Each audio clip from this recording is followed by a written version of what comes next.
Hello everyone, it's Peter, and I'm back with my story. Last time, I told you about how Hannah, the daughter of the Yakuza boss, offered to help me and gave me a job that pays $1 million per month. Today, I'll show you how I became a Yakuza myself and lived a great life until a stranger knocked on my door and threatened to get rid of me. Also, how Hannah and I had a really awkward encounter after which we decided to go on a date. Though, I didn't know she would invite some evil guests along with her, who would get me locked in a small and dirty chamber with her. Before I begin, don't forget to subscribe to the channel to show your support.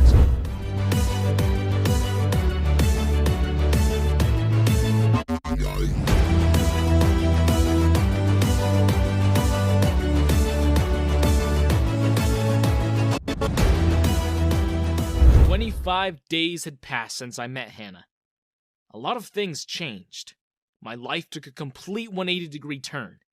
It was impossible to imagine that I was in such a pathetic condition when the Yakuza threatened me. Now, I had established a presence for myself. Heads used to turn in my direction whenever I entered a room. Everything from my way of living to my way of dressing up had changed. Instead of wearing the rags that my parents had left for me, I now used to wear coats, ties, and dark sunglasses. I now had the aura of an influential person. You must be wondering what kind of job Hannah gave me. I told her that I was good at math, so she assigned me the task of handling some of the finances of the business. But that was not the only thing I used to do. I had to accompany her to restaurants and street vendors to ask for money. Apparently, this was some kind of Yakuza thing.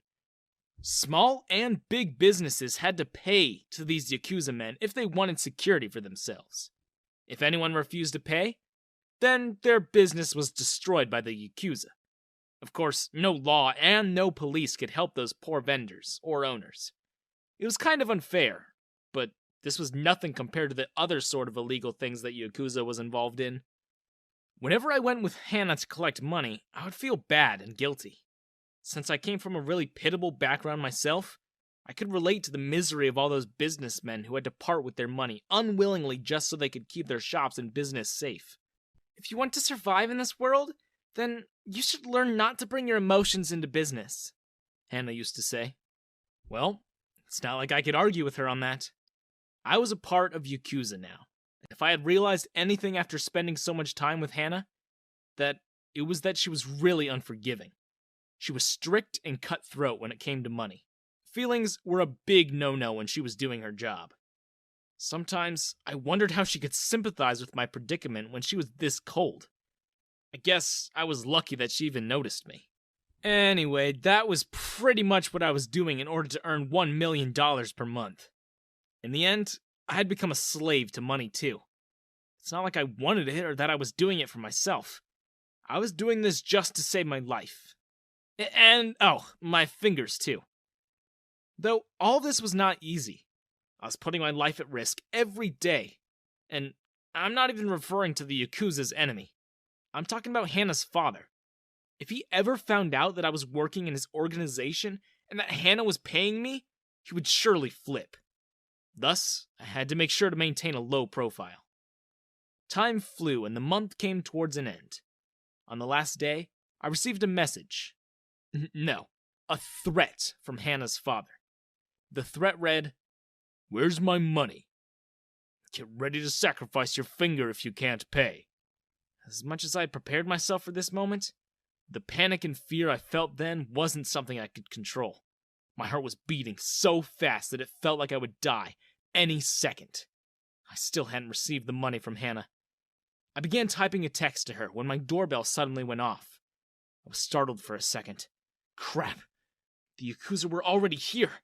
How was I going to get the money from Hannah now? They wouldn't listen to any excuses of mine, and would just drag me to their leader. I was so doomed. I started walking towards the door slowly, but the person outside started banging on the door. At this rate, they were going to break it. "Open the dang door or I'll barge in!" the person yelled. It was definitely a Yakuza man's voice. I hurried to the door and opened it. My breath almost hitched in my throat when I saw Hannah standing in front of me. "Hannah?" I asked in shock. "What the heck? You almost gave a heart attack." Oops, sorry, she laughed. I was just playing with you. Did you think I abandoned you at a crucial moment? I released a tired breath. I thought that you forgot to give me the money. I know you would never do it on purpose. Dang, you do trust me a lot, don't you? She shook her head with a smile. Anyway, here. She handed me a briefcase. That's $1 million in cash, she said. Toss it at my dad's face. He's going to be so shocked. I can't wait to see his defeated expression. I swear, I almost cried tears of joy when I opened the briefcase and held the money after all. 1 down, 10 more to go. I was so excited that I hugged Hannah. Thank you! Thank you so much! You have no idea what it means to me. It's no big deal, she said awkwardly, patting my back. That's when I realized what I was doing. We were in a bit of an uncomfortable position, and I didn't even know whether I was allowed to hug Hannah. Oh God, this was awkward. I pulled away from her and she averted her eyes. I'm sorry, I quickly apologized. I wasn't thinking and I... It's fine, Peter, she cut in with a smile. I don't mind. If it was someone else, I would have probably pushed them off a cliff, but you're not just someone. Whoa, where was this going? Oh, hey, after you turn from my dad's, would you like to go out on a date with me? She asked. My eyes widened. Date? As in, a real date? She gave me an amused look. Yeah, a real date. I don't do fake dates. Just say no if you're not interested. Of course, I am interested, I quickly said. I mean, I would like to go with you. She laughed. Okay then, go and deal with my dad first. I went to her dad's place after that and gave him the money. He was waiting for me with a sword. He probably thought he would take my finger. When I gave him the money, his eyes almost bulged out of their sockets. It was clearly an expression that said, "How the heck did you arrange the money?" I walked away satisfied and happy, having no idea of what, or rather, who was following me. Hannah's dad was so curious about my source of income that he sent his spies after me. Of course, I didn't know it back then. I went to meet Hannah, completely oblivious to everything. Our date was going great. Having known each other for a month, it was easy for us to fall into a pattern and get to know each other even more. I'm not gonna lie. I'd liked Hannah from the moment I met her. She was my savior, and as if that wasn't enough, she had so many likable characteristics that anyone would be attracted to her. I'd never met a girl as bold as Hannah. She was fearless and rebellious, and I really liked her for that. We talked about this and that. I had no idea that the spies were hearing everything and could know about our plan. I have the crappiest luck in the world. Towards the end of the night, Hannah leaned in to kiss me. I was about to get closer to her when suddenly the Yakuza men barged in and seized the two of us. They brought us to their leader. He was really furious. "Hannah, how dare you!" he fumed. "How could you betray your family and give money to a stranger? Is this how you repay my affection and generosity?" I opened my mouth to defend Hannah, but he glared at me, effectively shutting up my mouth. Hannah didn't say anything, and her face remained calm the whole time her dad yelled at her. I felt like this was my fault. I should have been more careful. Hannah was only trying to help me, and now she was in trouble. I didn't even know what the Yakuza was going to do now. He seemed angrier at Hannah than me. "You should be thankful that you are my blood," he said at last. "I will go easy on you." Hannah scoffed.